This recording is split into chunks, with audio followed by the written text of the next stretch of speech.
I want to make sure you understand something. A common misconception is that if there is a will, probate is not required, and if there is no will, those are the people that go through probate, and that's not correct.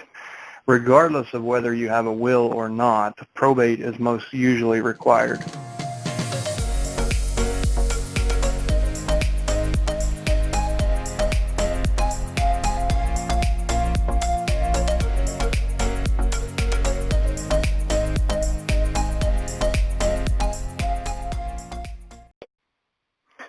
Welcome, highly productive agents and investors nationwide. Today is June 4th, 2020, and this is Mastermind call number 281. As always, if you would like to actively participate, just hit *6 and hit 1. And let's go right to our first caller. First up is phone number ending in 4674. You're up first. Hi there, guys. Happy Thursday. My question is, I've decided to start with the probate vertical. I guess that's the main focus and the main lead resource that you guys offer for leads. As I've been going through and learning a lot about probate and thinking about the different spokes involved and the types of professionals we'll be working with, it seems like there's a strong some strong parallels between other verticals like divorce, foreclosure, or strong financial hardship, and then also just regular elder transitions to assisted living. I know we mentioned that in the Probate Mastery. Have you seen other members, or do you see opportunity to also expand and kind of rebrand for each of those specific verticals, and then offer a similar solution to those parties as well? Absolutely. I mean, the methodology we use works on really any list, but especially with the groups you mentioned. And what you'll find, especially when you're building out your attorney referral network, you'll start to get their divorce referrals. There's no really good list for divorce leads. That's something that, our customers have asked, but the majority of places it's recorded on decree, not on filing. So building those relationships with attorneys, building that team, sets you up perfectly to handle divorce. You can also handle elder care, like families in transition, but it translates perfectly through to foreclosure, providing options and bringing a vertically integrated solution to provide those options. Would you like to keep your house or sell your house? Okay. Do you have equity or do you not have equity? And look at the timeline. So you could do a short sale, you can do a cash acquisition, you can do a loan modification. There's a lot of different, you can do creative financing. So what we teach in probate works across many, many different lists. So you're thinking in the right direction. As far as branding, it's a discussion we commonly have, like a lot of folks will do, DallasProbate.com. And once they get to scale and they see what you already seen, they realize they have to manage multiple brands or they have to rebrand. So I would encourage you to think about how big this is going to be. If you look out 10 years and you see yourself dealing with all human transition scenarios, maybe you should brand that way. So DallasTransition.com or something like that. So as you're creating your brand, you want to make sure it's scalable and something you grow into, not out of, potentially, if you're thinking that big. Okay, that makes a lot of sense. It's interesting, in my domain that I'm thinking of doing under is and the trade name is Florida Transitions, so it's fltransitions.com. So that's great. Are there any transitions that I'm missing, aside from those big four, that could be really big potential drivers of value? You pretty much hit on the biggest ones. There are health transitions that create a lot of urgency. So 68% of senior citizens surveyed by the nursing home industry plan to die in their home with no contingency plan. And according to the Federal Reserve survey last year, among those senior citizens, the median liquidity is only $24,000. So when somebody has a sudden change in health condition, it a lot of times forces them to change their living situation. They don't have any liquidity. All their net worth is tied up in a house. But because of HEPA regulations, it's hard to necessarily target those people. So that's what we teach you in Mastery and building your referral network. You can get those kind of health transitions by having real relationships with social workers, senior moving companies, elder care attorneys, nursing home employees. So that's one that you didn't specifically touch on, but is there. It's just it's one of those that you can't just pull a list. You have to go build real relationships in the community. Thanks, you guys. Two others are bankruptcy and guardianship. Those are two that some of our subscribers get a lot of referrals from. Yeah. Awesome. And one of those might be popular next year. We are working on a future product, guys. Little teaser. We are very reluctant to roll anything out until we get it, until we get closer. But you're definitely on the right track. The other thing I would add to that is part of the foreclosure. You also want to find a good short sale specialist because not all foreclosures are upside down, but some of them are. In the past, a lot of them are. And, we may see that market again when all this is over, who knows. But you want to be, I would also say have a loan modification person too, because, most loan modifications are not successful, but it's an extra service that you can offer your client before they, pull the trigger on selling the house. Make sense? Yes, sir. You guys are awesome. Thanks a lot. Okay, you're very welcome. Thank you. Next up is phone number ending in 4476. You're up next. Yeah, how are you? Can you hear me, guys? Hear you great, Anna. How are you? Awesome. Well, I'll tell you this. I just finished with Probate Mastery just a couple of days ago. It was just awesome, guys. I cannot even believe how much value it really added, actually, to the whole my perspective, understanding what the probate and how to approach and how to even talk to the people. So that was just unbelievable course. I would recommend to everybody who didn't complete. It just really opened up my eyes. But anyway, I really wanted to ask you a couple of questions, and they're two completely separate questions. So one is, I'm in Naples, Southwest Florida market, and a lot of objections that I get from the people, they says that, okay, well, we keep in the house, we like totally cool, and or we staying in the house. So this seems like it's not a lot of motivation, and I don't know if it's, and I know I was kind of being like probably asking the wrong question in the beginning because this was like before the probate mastery. But do you have any like suggestion on how you would handle the objection?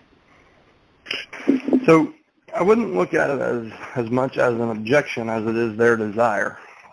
So just because it doesn't meet your desired outcome doesn't mean it's really an objection, right? What we find, just like I referenced the statistic earlier, a lot of senior citizens, their only plan is to stay in their house forever. And life changes in a cocaine heartbeat. And then they don't have a plan. There's no contingency plan. Nothing's in order.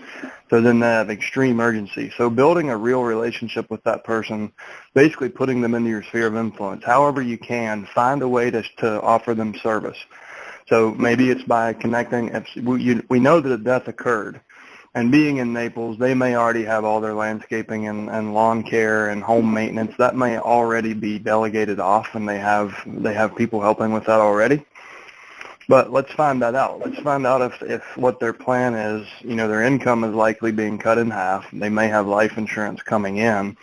But let's ask a few questions and see if we can get them to engage with us.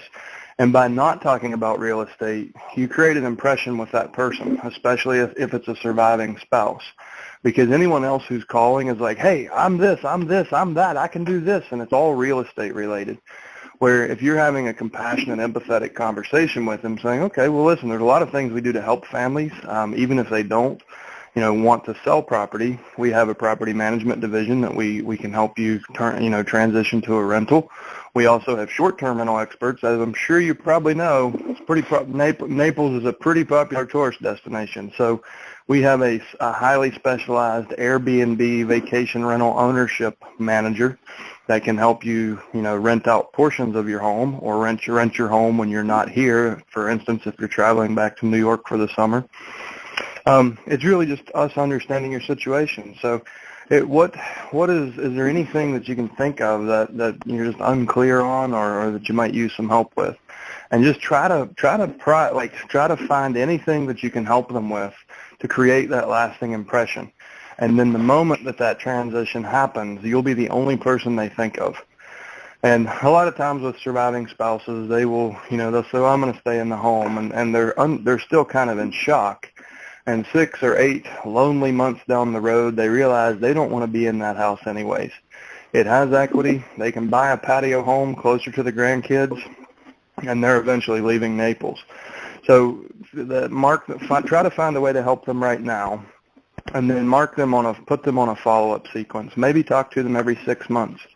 One of our longest-term subscribers, Roger Lisi, I don't know if he's on this call, but he does an incredibly good job at this. He only gets about 30 leads a month in his market, but he's consistently, he's kicking butt. And it's because he treats every single conversation like a sphere of influence conversation. Now, it's coming from his probate list, but every single one of them go into his sphere of influence in his database.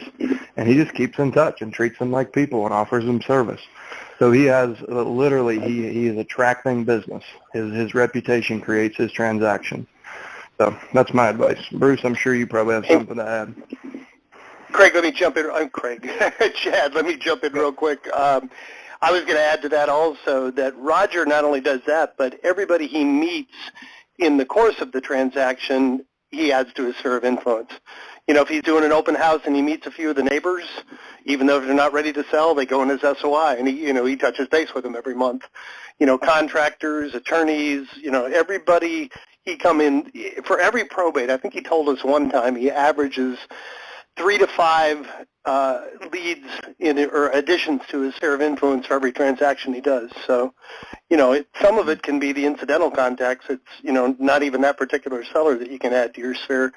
And what I used to do, and I just recommend however often you call your sphere or contact your sphere, just kind of put them in there, whether it's monthly, quarterly, every 6 months. And when you're talking to the person, even if you can't help them, you may want to end the conversation with, really nice talking to you. We find often people in your situation, that their situation changes. So do you mind if I just check with you from time to time? Almost nobody's going to say, don't ever call me again. So get that permission to call them back and add them to your sphere, and then just treat them like they were a past client. And Bruce, did you have something you wanted to add? Yeah, so that's really good, Jim.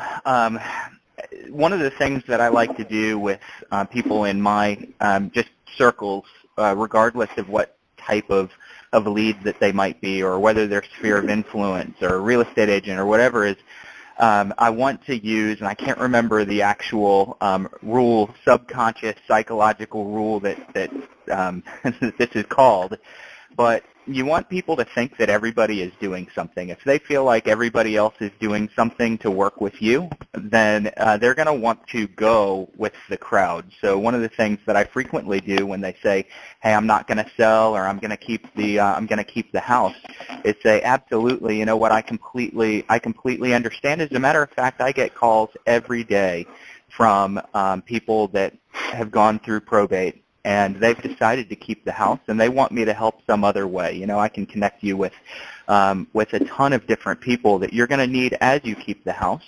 And a lot of times, my clients decided they were going to keep the house in the beginning and changed their mind six months or 2 years down the road. So I want you to know that I'm available for you to help no matter what you need or when you need it. And you basically tell them that people call you every day for help like this, and all of a sudden now they're going, okay, so it's not just me. I'm not your first client. Other people, you're in demand from other people as well, and it really subconsciously puts them in your corner and makes them want to come to you with their needs. Bruce, was the term you were looking for herd mentality? Herd? No, that's not what I was looking for, but it's the same. But it's the same general principle. Same thing, yeah, Wow. Exactly. All right, No, excellent. Does that help? This is awesome. Yeah, no, absolutely. It definitely helps. I have one more question quickly, not related to this, but I really appreciate, guys. It really helps. Sure. So another question, I'm kind of started, I've been 14 years in business, but I started a brand new kind of thing going in. It's all in video and YouTube channel. So I was really hoping kind of incorporate the probate into the YouTube channel, but then I was thinking like, well, I think it's just too little, like maybe I'm everywhere there. So I was thinking like, so my question is this, should I create a separate channel just for the probate? And then I have ideas how I want to structure the videos and all of that, but maybe if you can guys recommend, maybe if you don't even know right now, but if any other subscriber who is really active and successful on a YouTube channel with the probate, so I can kind of get some additional ideas, maybe you can share with that. And what are your thoughts on a YouTube channel to really start putting information up there? Because in reality, I mean, how much information do we really want to put up there in terms of the, the probate discussion? Great question, and I wish I could point you to a YouTube superstar. We encourage agents and investors to use video more and more and more every day. People have I don't know if it's fear or just intimidation that they're going to be perceived as not professional, but that people don't use it enough. YouTube is an amazing business tool. It's something I think we all use. I love it. I haven't watched TV in years, but I watch YouTube every day. So I really, really encourage you to do that. And I would also encourage you to, it sounds like you're probably already this since you're here, but be of an abundance mindset.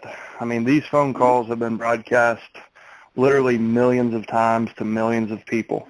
And we give away what most people charge thousands and thousands of dollars for.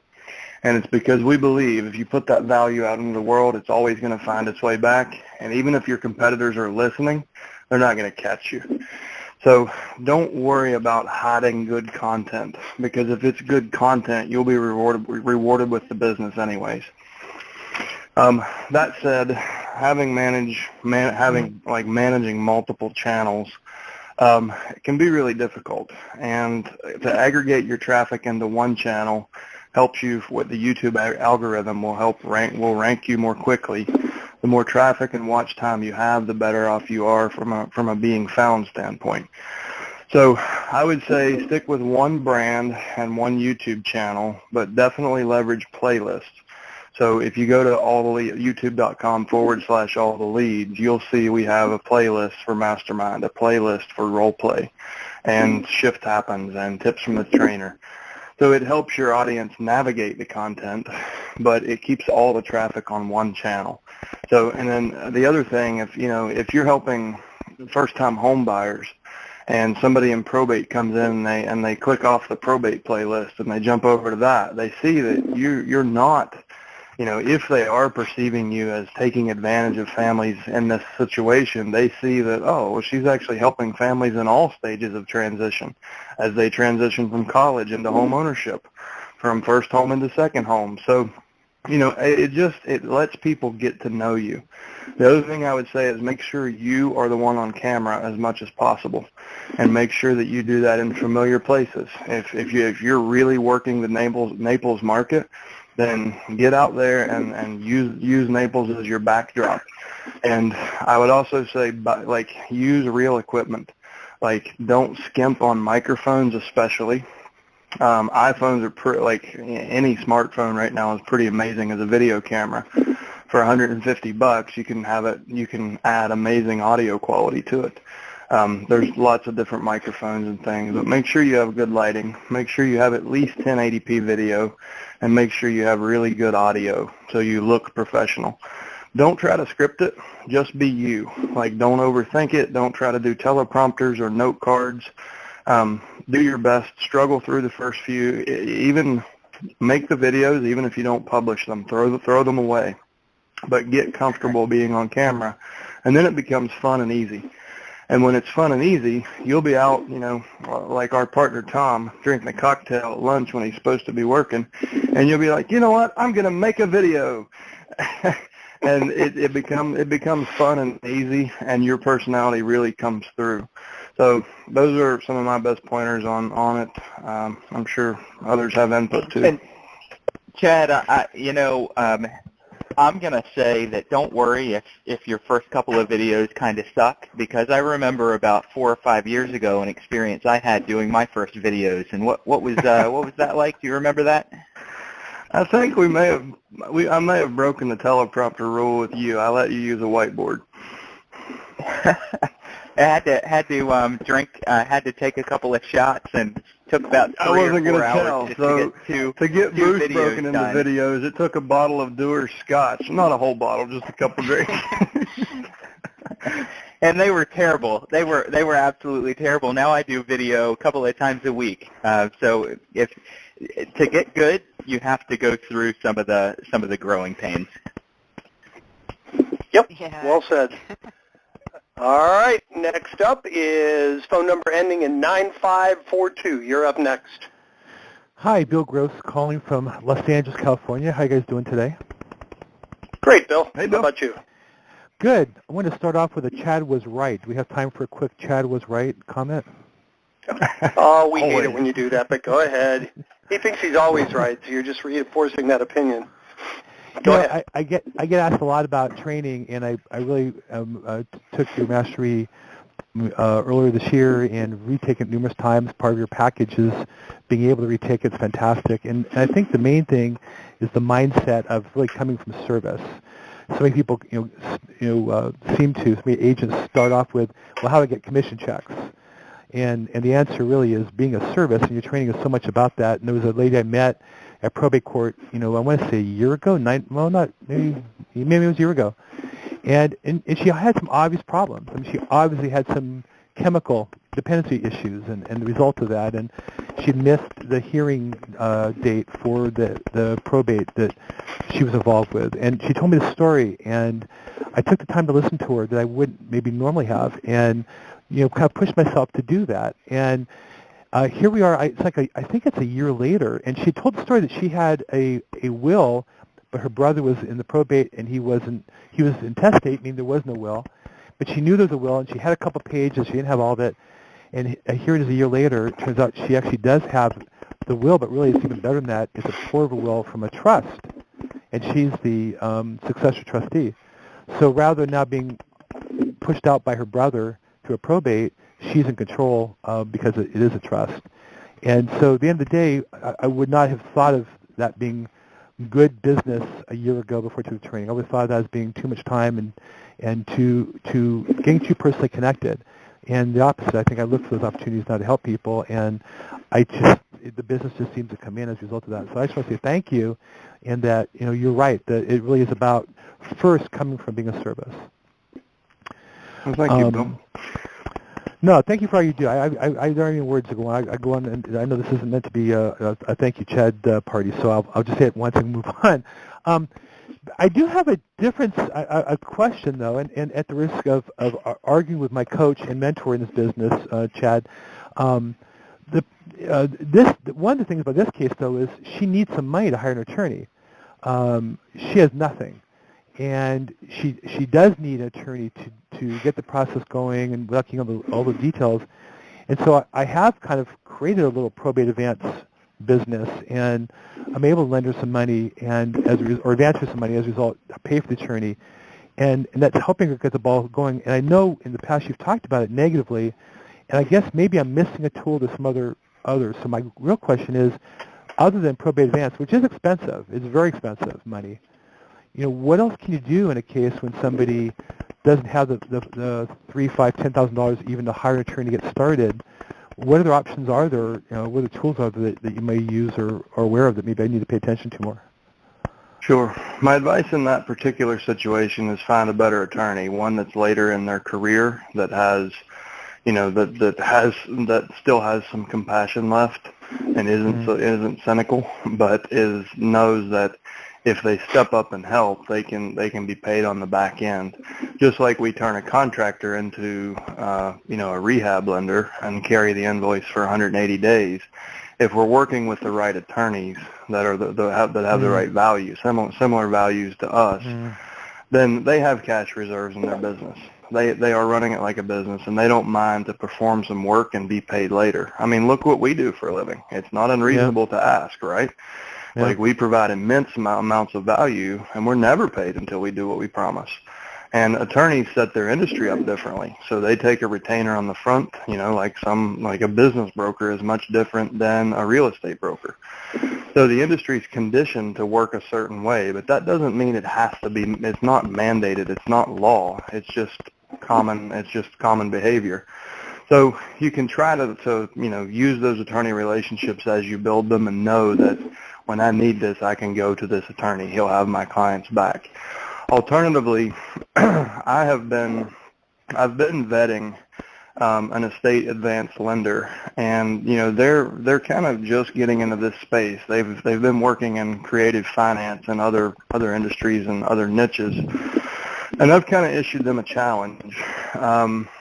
Very, very intelligent, very successful firm, and by July 1st, I hope to be able to introduce you guys all to them, and actually provide a kind of a menu of financing choices for families in this position. We've done several calls. We've gotten to know each other. They're not the typical estate advanced lenders that I have been critical of in the past. And they're kind of tailoring packages specifically to our customers' needs, and more importantly, the consumer's needs. So hopefully in coming months, I'll be able to introduce you to those folks, and you can just have an immediately go get a bridge loan product, for different reasons.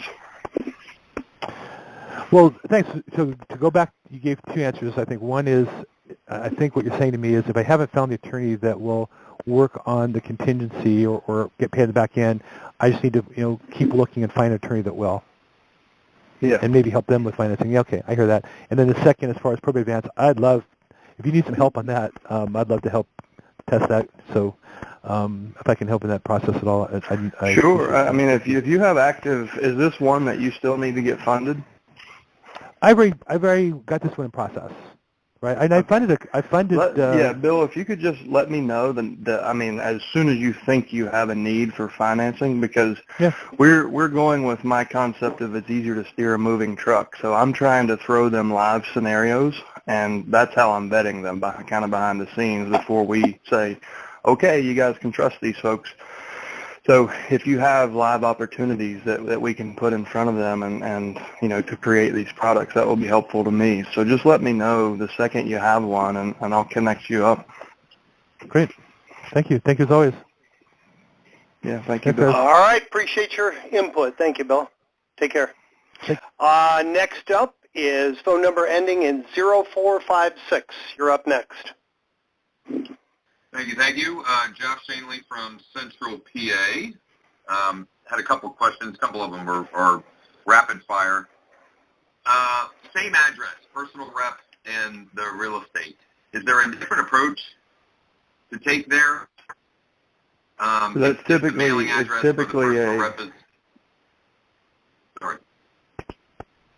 Sorry, Josh. It's typically a surviving spouse situation, especially if you see a matching name. Yeah. So kind of what we talked about earlier with Anna. Were you on the call when we were talking about that earlier?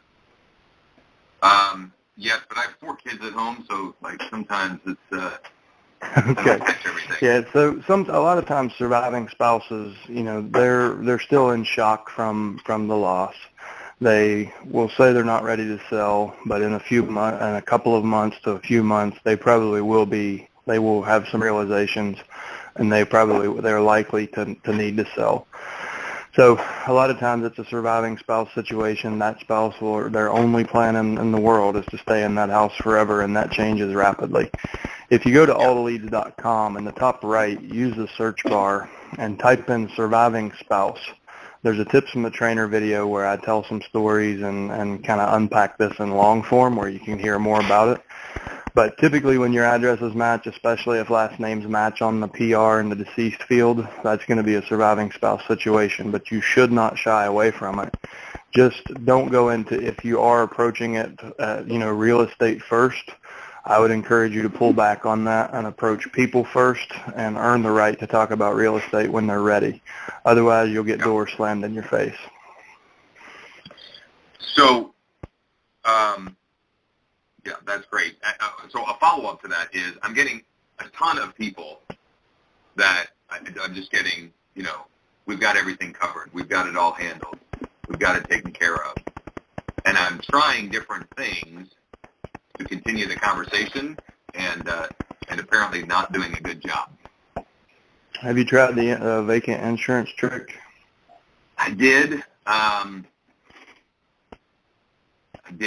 I would get like, well, it's kind of vacant. Well, and I was like, well, can you clarify what you mean? Well, we have somebody that's coming and going, blah, blah, blah. And I've even gone deeper to say, well, what a lot of people don't realize is that if you don't have the right kind of insurance, specifically for vacant property, blah, blah, blah. But, still not really. And Josh, if there's a fire and the house burns and the insurance company denies the claim, is that kind of catastrophic, or would you say that's catastrophic? Yep, I like it. Yep, okay. So insurance is one angle. Humor is another. You can say things like, ha-ha, the famous words of my best clients, and then be absolutely silent. There's other angles on it, is feel, felt, found. I understand how you feel. You validate their position. You don't challenge it. You say other clients have felt the same way because they were early in the process. They thought everything was handled. Months later, they found out they were way behind. So what they found is our service was able to get them caught up where they didn't have to shoulder the whole load. So we've helped many families through this. We've seen a lot of folks with that they feel 100% confident 2 weeks in that they have it all handled, and 6 months in they're at the end of their rope.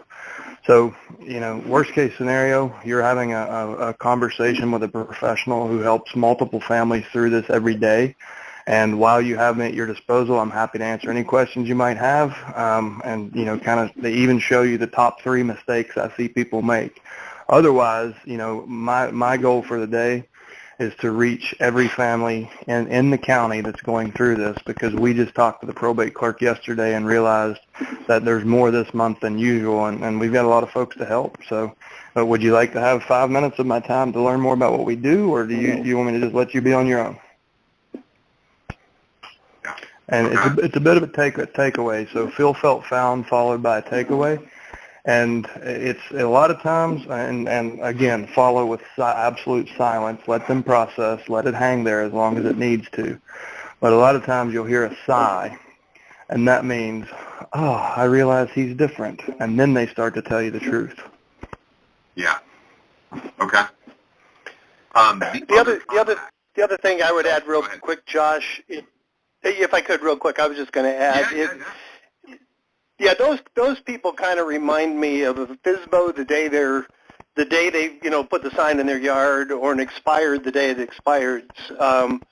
They may just be in that get rid of everybody mindset, and if you can't get anywhere with them on that conversation, I would treat them. Often with expireds, if you call them a week later, they're more receptive. A month later, you're the only one calling them. So I wouldn't just absolutely assume what they're telling you is truth. I would give them some time to season, and to let your competition stop calling, and just I would have 3 or 4 conversations like that before I completely give up on the people. Don't believe them the first time if you can't get anywhere. And I'm sure you're probably already doing that. Yeah, totally. Yep. I left those people as still to follow up with. I didn't knock any of those. Okay. Yeah. Perfect. The other contacts, is there any, listed in when you get the leads? Is the approach any different with them, knowing that number or numbers are not necessarily associated with the personal rep directly? A lot of times it's a spouse or a sibling, somebody, in the immediate family. So the approach is just to, get permission or get the number for the actual decision maker, for the personal representative. So, it's, hi Jane, I'm trying to reach John Doe, and then let her say, let's find out what the relationship is, and be like, oh, well, listen, the reason we're reaching out, and let her know why, and ask if you can get that person's cell phone number. And usually you don't want to go too deep with somebody who's associated with the probate but not actually in charge of the probate. because you never know what the dynamics are between the people, right? Right. So sometimes building rapport with one party can hurt you with the other. And just so try not to go too deep with those folks until you actually have built a relationship or built rapport with the PR. So it's really just gaining access to the PR is why we give you the number. Gotcha. And I don't want to monopolize here, but I have two more if I still have time. You're good. Go ahead. So Please. PA, I'm getting a lot of people, even the newer leads, that the property is not only just already listed but sold. Is PA maybe faster moving than some states? No, I think it's it's geographically it's different. Like in some areas people are just more proactive, and maybe this is a result of people needing money. Right now, like there's plenty of bad news telling everybody to get in cash, control costs. The world's going to hell in a handbasket. So it could be situational where people are just being more proactive. We know mom and dad went to the hospital. They're not coming home. Let's get the house on the market. And they have a power of attorney. So the house was actually listed before the death occurred. You can, if you want to research those, go look at the seller name field. So look at the PR the deceased last known address and MLS. Look whose name it's listed under. If it's listed in the name of a POA, then chances are it was. And look at the listing date relative to the date of death.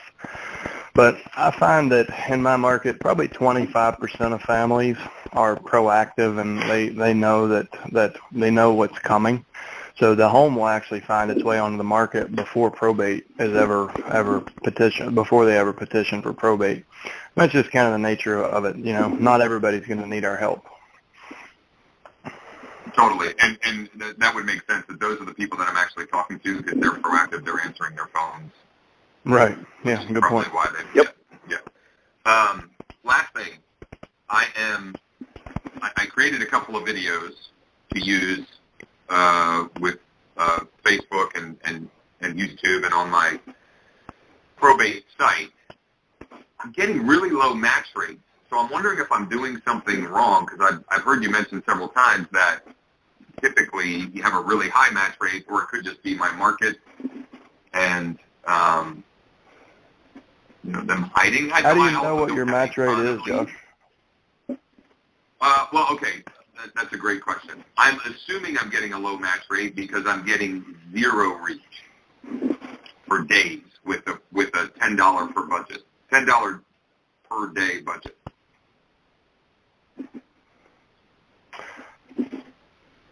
What's your call to action in the video?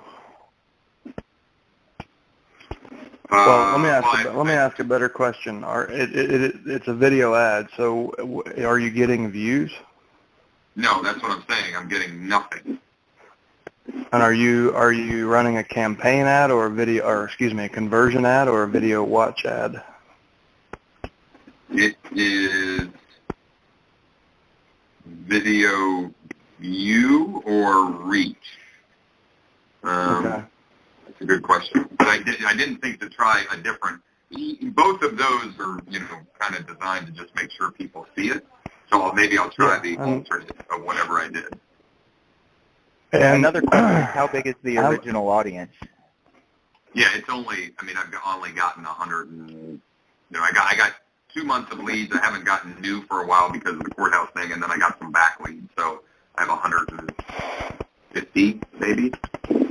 And are you mapping the first name, last name, all phone numbers, email, and mailing address? Yeah. Okay. So chances are it's a really small audience, and the larger your audience and the larger your budget, the better your result with Facebook. So I imagine it will improve over time as you grow that audience. It will improve. What you may want to do, are you running ads 24 hours a day?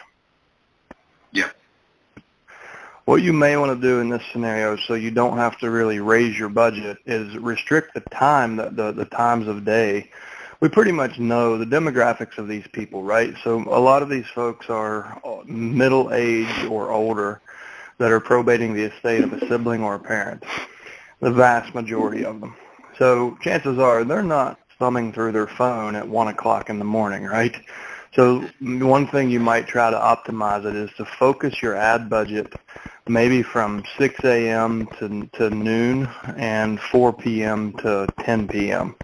or whatever you think that demographic in your market, what time are they likely to be staring at their phones or on their laptops, and try to, without, I'm trying not to give you the answer of, well, Josh, just spend more money. You can optimize by targeting the times of day that you're reaching these people. It might make a difference. I would test that first. What I find is if any budget is lower than $250 a month, it's just difficult because Facebook is designed for mass marketing, right? So of course, they want to encourage you to put more dollars in the slot machine. So as your audience grows, I would encourage you to carry at least a $250 minimum budget. It sounds like you're doing $10 a day, 7 days a week. Is that right? Yes. Yeah, so you're already there on that. I would first, before raising your budget, I would try to optimize by targeting certain times of the day that would, where that demographic is likely to be online.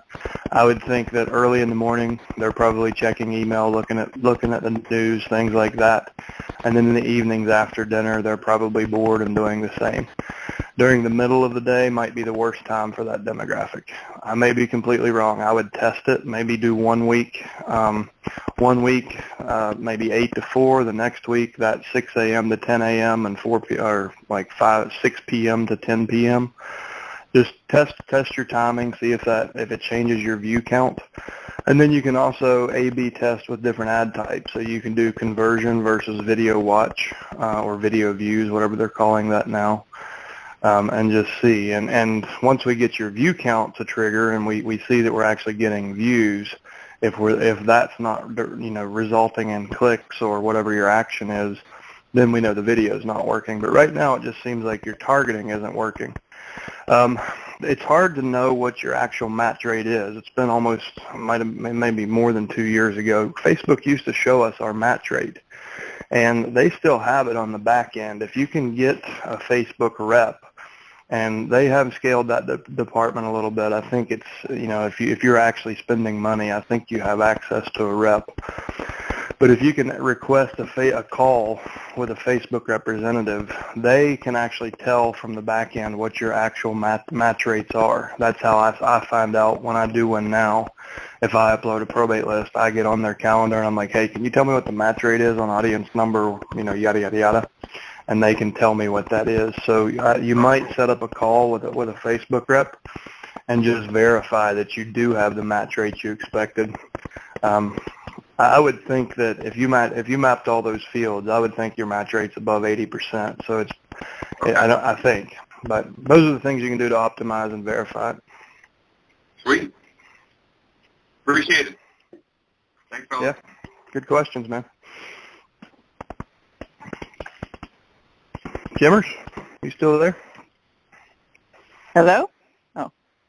Hello. I think Jim may have dropped off. Go ahead. What's your question? Renee. Hey, how are you? I'm good. It's a good timing because it's a little bit on the coattails of the last gentleman. So what I've been doing is, because I have about 9 months worth of leads, and so I have one window up of our MLS and one up of all the leads, CRM basically. And it takes a little time to do this because I'm doing it, I'm finger dialing and I'm going line by line. But I look to see if the property has been sold, and then I'll just obviously take it out because I'm assuming we don't really need to follow up with those people unless maybe they had been unrepresented and they could be somebody, that we would want to give to a lawyer.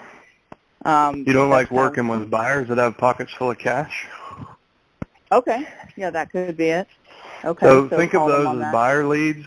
Think of those as two things, Renee: buyer leads and private money lender leads. Okay. And referrals. Is there an opportunity, should we be doing individual letters with a different message? Because I don't get as many people on the phone or as many callbacks, and I know with the whole texting thing or mass texting, I don't know about that. Basically, I think that the direct letters are probably the best way to get in front of somebody, even if they don't think they need your services by not listening to the message. Assuming you haven't spoken to any of them, if this is just a fresh list, the way that I would suggest you do that is using the short code field. Have you used that? Yeah. So I would apply a short code, so you could say, surviving spouse, fiduciary, general, and maybe those are your three categories, or maybe, and like you just referenced, real estate sold, real estate listed.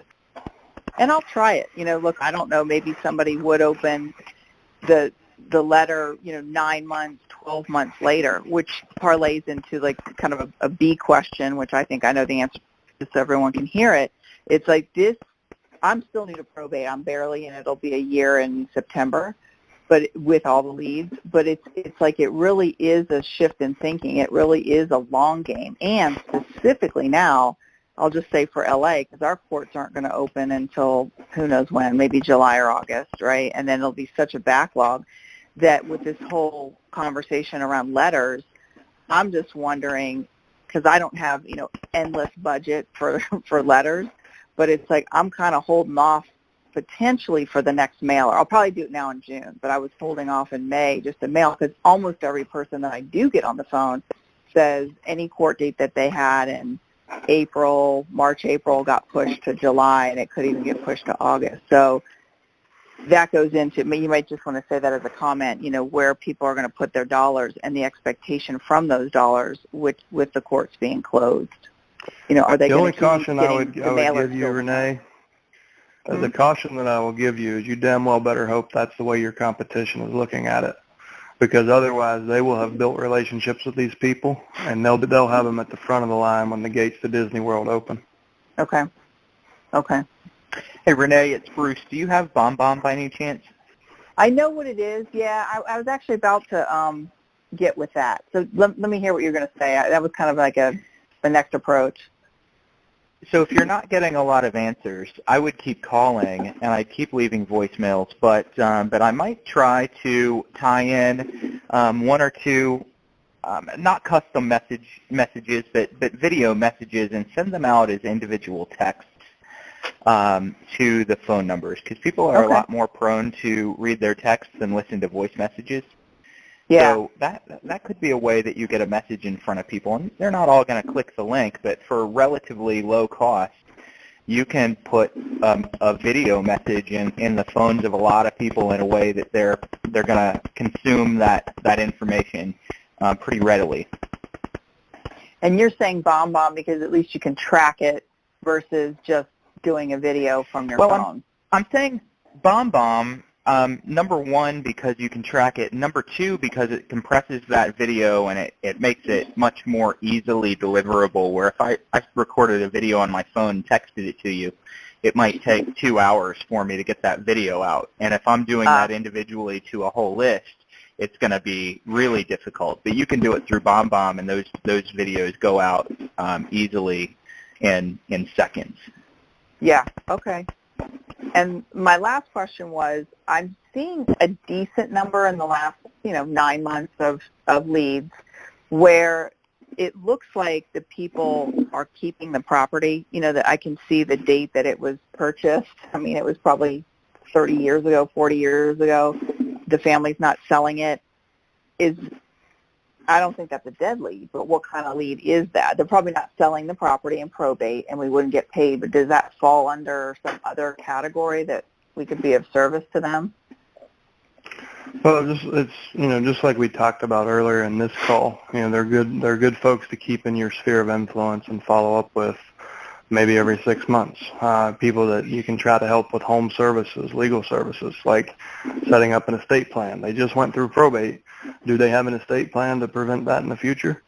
They just got, on average, $177,000 cash distribution. So what do they plan to do with that money? Can they become a private lender for your investors or for your business? Reach out and follow up with them. If they turn it into a rental property especially, a lot of folks will never make it outside of that first 12 months. Because even with a property manager, being a landlord is not as easy as everyone thinks it is. There's not much passive about it. So, keep in touch with them. And that that they've statistically, there's a 67% chance the house was free and clear. And statistically, they've inherited an average of $177,000. But you're in one of those markets that really brings that average up. It's probably much higher if you just look at the average in your county, because your average and median net worth is extremely high in your area. So they could be really great future deals if you can find a way to make an impression and provide value to them now. Okay, yeah, we just kind of wanted to bounce that off as a brainstorm. So thank you. Thank you, Renee. We have two more in the queue. Should take us up nicely to the top of the hour. Next up is phone number. One second. If you've already muted Renee, that's fine. I had one other thing you can do with those, Renee. In this low interest rate environment, if they decided to keep a home, which in Hollywood, I'm going to assume it's $500,000, even if it's a dump. But if they have a home that's held free and clear with $500,000 in equity, one of the strongest offers that you can reach out to them with is, please sit down with our lender. We can do a no closing cost, 1 week turnaround home equity line of credit at prime plus 1.25. So we can show you how to turn your home into an investment account in this historic environment where you can triple the money, triple the value. So you may actually reach out to them, partner with a good, solid community bank or credit union. Typically, they're really aggressive at pursuing HELOCs. Now, right now is a little bit different. You may have to look and find banks that are healthy enough that they have liquidity and they're eager to write HELOCs, because we're in a credit retraction right now. So it's not as easy as it was 6 months ago, but that could be a really compelling offer. You reach out to these people who chose to keep the home, but they don't have liquidity even though they have equity. And right now, more than ever, people need and want liquidity. So you could start the conversation by providing an offer of value to help them access the equity in the home. And once you do that, they're going to realize you're not the average bear. All righty, next up is 8002. You're up next. Hello. Can you hear me? Hello there. Can hear you great. Yes, this is Rhonda from New Jersey. I hey, wanted Rhonda. to know, hi.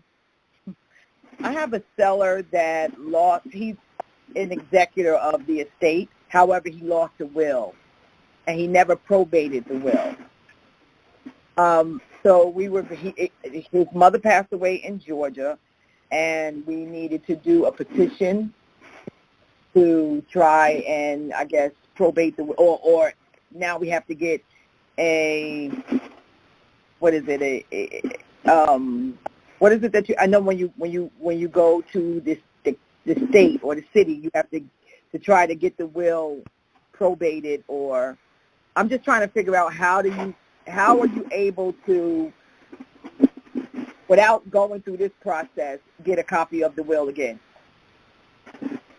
Well, hopefully it was recorded, but that's not a requirement. Not every attorney will record wills, and not every family wants them recorded. It's actually more common not to, I think. You may find that if they petition the court for probate intestate, meaning as if there was no will, then they gain access to the safe deposit box. Maybe it's in there. If they could ask around and somehow find out which attorney actually authored that will, the attorney will have it in their records. If it's a valid will, they will have kept the record. But if it's been that long and they're not very responsible, they may not know what law firm or what attorney actually wrote the will. So, county courthouse, the attorney who wrote it, or worst case scenario, file probate intestate and go see if it's in the safe deposit box. Beyond that, nobody's going to believe that there was a will anyways. Okay, so you can go to the county courthouse even if you don't know the name of the attorney. Yeah, if you know the name of the deceased, if it was recorded, it would be recorded under his name that you can have the clerk help you to see. I would say it's 50-50 whether or not it was. If I don't know if there's some kind of a centralized system on the back end, maybe of the state bar or LexisNexis. Maybe if you speak to an estate planning attorney, ask them if they can do a LexisNexis search for a last will and testament of John Doe. It may be in a big database somewhere. LexisNexis pulls basically every court document in the country and scans it, and attorneys have a different level of access than anyone else. So they have tools for, bankruptcy, divorce, probate, different, guardianship. So if you can find an estate planning attorney that has access to a LexisNexis database, potentially they could run a search there and see if they can come up with a copy of it. But it's unfortunately common for people to claim that there was a will or claim that there were two wills, and the one they're holding happens to be newer. So the court is, I think they default to, okay, prove to us that is a valid will, or prove to us there was a will. And that's really the burden of the family, not the court. So it's, if you can't find it, I don't know if he remembers what the will said, but worst case scenario, you're going to go through this as an intestate succession, and the property will be allocated according to succession law in the state of Georgia, which isn't unfair unless someone was being cut out of the will, unless everything was being given to one person and the deceased didn't want everyone else to have it in the will, which is not common. Chances are it's equally distributed anyways. Well, the only thing that was in the will was this house that is going into short sale. So there's, as a matter of fact, it's going to be a deficit as opposed to them any money out of it. Don't even go on the goose chase. If there's no real value, if there aren't any real assets in the estate, then it's not worth doing this. A lot of people, I want to make sure you understand something. A common misconception is that if there is a will, probate is not required, and if there is no will, those are the people that go through probate, and that's not correct. Regardless of whether you have a will or not, probate is most usually required. Now, if you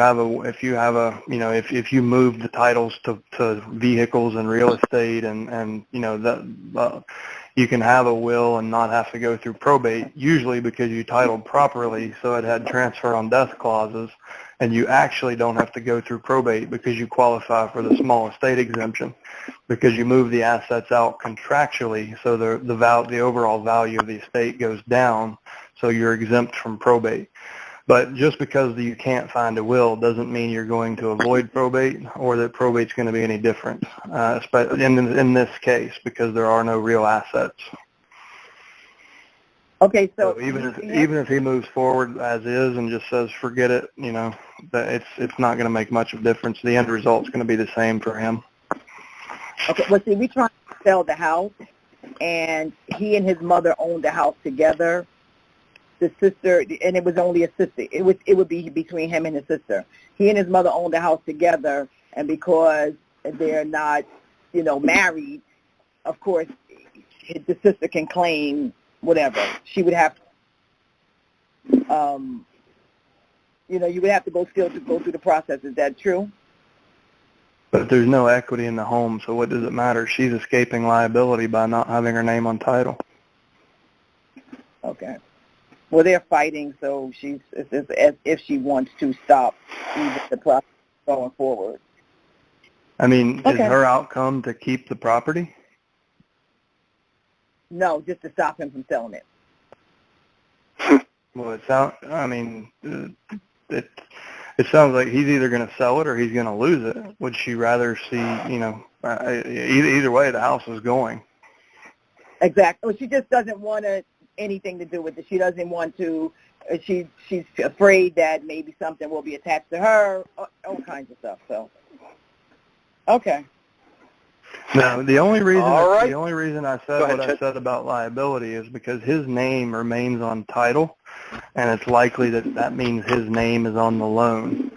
So because his name is on the loan, even though if the mother was on title and loan by herself, then neither of them would have any liability. It sounds like to me in this case the son has potentially has some liability because he was on the loan and the title to the property that's delinquent.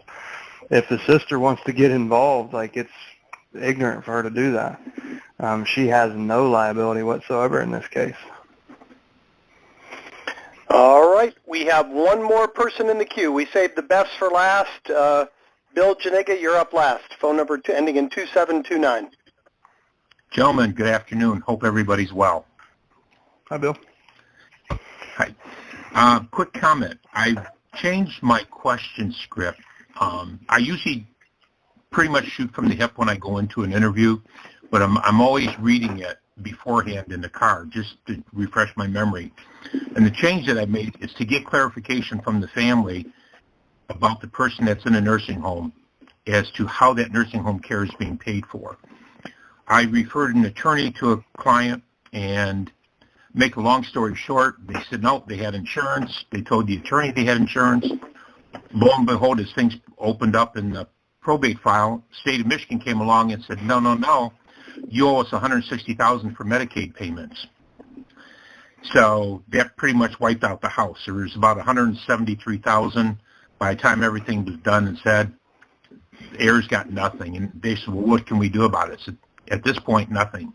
However, you don't want this to happen to somebody else down the road, so you may want to have other family members talk to the elder care attorney.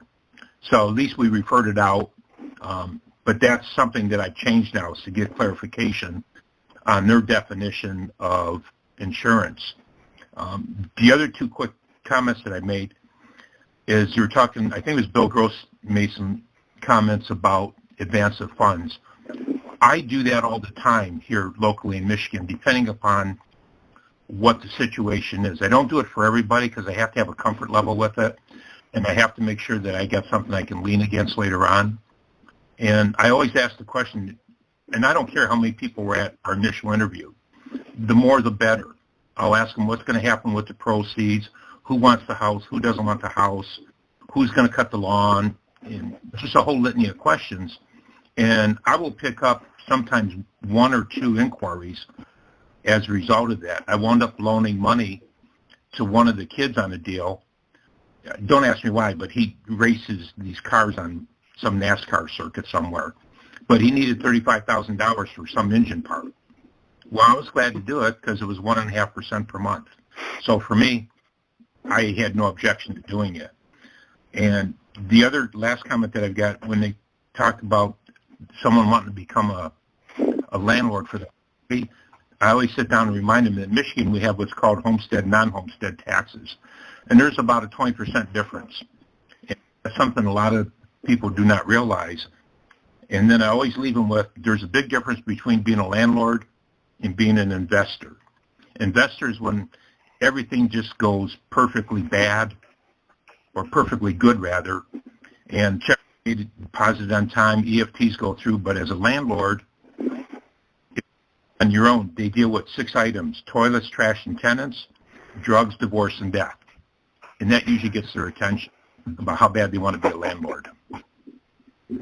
So those are my comments for the day. Other than that, great show as always, and I definitely appreciate all your input, guys.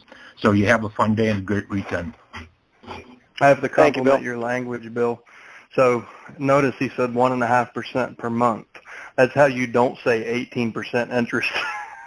So that's good language, and I like your landlord anecdote too. So thanks for sharing all that. Thank you, guys. All right.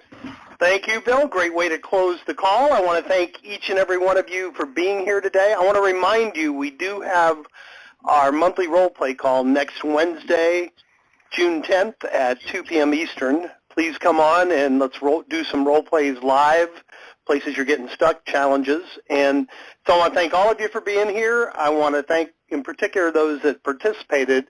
I want to challenge each of you, take one idea, one thing that inspired you on this call, go out and put it into practice, and come back next week and share your results with the group. Stay healthy. Make it a great week. We will talk to you next Wednesday at 2 p.m. Eastern. Take care, guys.